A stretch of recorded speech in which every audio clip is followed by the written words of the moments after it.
박근혜 대통령이 말했던 규제 완화가 결국 대기업 배불려 줄 목적이라고 의심하지 않을 수가 없습니다. 대통령 직속기구인 동방성장위원회가 대기업 진입을 차단해온 중소기업 적합업종 제도를 후퇴시키려 하는 방안을 최근 발표했습니다. 대기업 진입 여부를 공정하게 심의하겠다고 하지만 심의 기준 자체에 문제가 큽니다.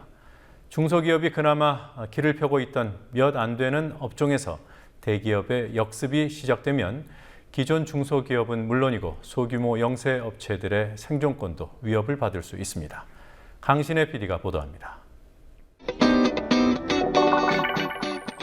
막걸리 인기가 최고조에 달했던 2010년 7월, CJ는 각 지역의 중소 막걸리 업체들과 손을 잡고 지역별 막걸리 브랜드를 출시했습니다.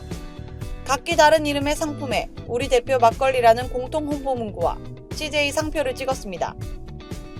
그러나 1년 뒤인 2011년 9월 중소기업 적합업종 제도에 따라 대기업은 막걸리 시장에서 공격적인 영업을 하지 못하게 됐고 CJ표 막걸리는 시장에서 사실상 사라졌습니다.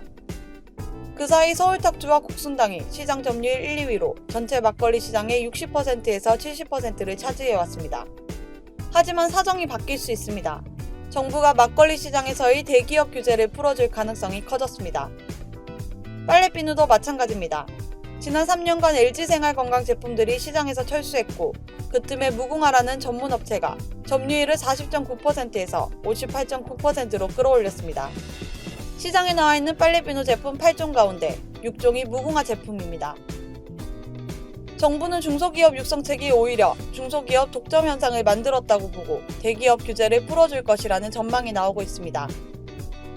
이들 외에도 지난 3년 동안 중소기업 적합업종으로 지정돼 대기업으로부터 보호를 받아온 82개 품목 가운데 상당수가 더 이상 보호를 받지 못할 상황을 맞았습니다. 정부 동방성장위원회는 다음 달 13일까지 심의를 벌여 보호 대상에서 제외할 품목을 확정합니다. 가이드라인이라는 이름으로 공개된 심의 기준에는 중소기업이 독과점 기업으로 성장한 경우, 대기업 규제로 외국 기업이 시장을 잠식한 경우 등과 같이 수긍이 가능 내용도 있습니다. 하지만 대기업 규제 이후 시장이 위축된 경우라는 기준은 시장 위축이 대기업 규제 때문이라는 명확한 근거가 없어 논란이 일고 있습니다. 이 기준이 적용될 것으로 보이는 품목은 대형 주류업체와 CJ와 롯데와 같은 재벌 기업의 수혜가 예상되는 막걸리입니다. 소비자 후생과 관계산업에 부정적 영향을 미치는 경우라는 심의 기준은 자의적 판단이 우려되는 부분입니다. 또한 전문기업 보호라는 기준도 문제로 지적됩니다. 제빵 등의 프랜차이즈 시장을 석권하다시피 하고 있는 SPC가 이 기준에 따라 규제 기업에서 아예 배제될 가능성이 제기되고 있습니다.